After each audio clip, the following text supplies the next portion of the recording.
There was no doubt an information superhighway going on at Richmond City Hall today. A broadband training seminar was going on in order to educate the public more about bringing fiber optic high-speed internet to the city. We caught up with Director of IT for the city, Tracy Bryant, who told us this is actually a really exciting step, not just for Richmond, but for Madison County and outlying areas as well. It's to give the public an idea of what Richmond wants from broadband, how we can benefit, how we can utilize it in the community, and every single resident and business owner can benefit from looking into the future and utilizing broadband for our community. The whole country, believe it or not, the whole United States is behind in broadband. Turkey, Europe, they all have higher speed broadbands than we do.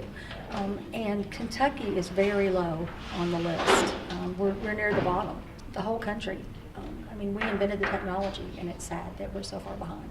In my opinion, providers haven't been instrumental in building out to the communities. They need an immediate turnaround. They want a monetary gain in 1 to 2 days. So they're not interested in putting out the money to put in fiber, and the government has actually stepped up in Kentucky to fill in that void. So right now Richmond has AT&T and Spectrum, is that correct? Yes. Are we moving towards picking one, or are they going to be kind of competing? We don't know yet. We're just in the information gathering stages, and we're trying to determine what's best for the city. Obviously, everybody's worried about the money. We don't really know exactly yet how this will be paid for, but can you speak to if it'll be taxpayer money or privately owned company? Not yet. Now, I know that we have signed a letter of agreement, an MOU, with the state for 15 miles of fiber to go through Richmond, and that came in about $260,000.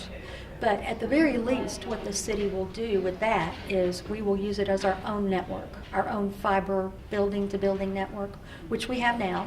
For instance, the city hall is connected to the police department, and we're connected to the fire department, and we're connected to parks out at Lake Reba. And we pay almost $5,000 a month for that through a provider. But we could eliminate that provider and own our own fiber. And obviously it's better to own than to rent, because sooner or later you're going to get it paid off. So that's where Kentucky Wired comes in. It's the state-owned piece, and then we build off of that. Right. They're coming into every single county, Kentucky Wired is, and you saw the loops on the map and how they're branching out into every single county. We're lucky with our proximity to the interstate, because they're coming right down the interstate, and then they're jumping off the interstate and they're coming through Richmond. Every proximity, I think it's a half mile, they're putting an access point, and we can take advantage of that and hook on and run it wherever we want to.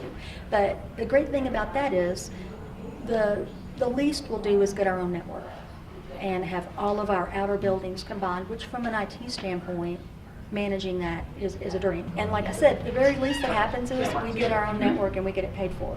But fiber is so powerful that 144 strands would service the entire county, every resident in the entire county. So what's the next step? Are we doing town hall meetings, I heard? Yes, some town hall meetings. We're getting a core planning group together so that we can sit in small groups and brainstorm and look at it. We want to hear everybody's thoughts. We want to hear good and bad.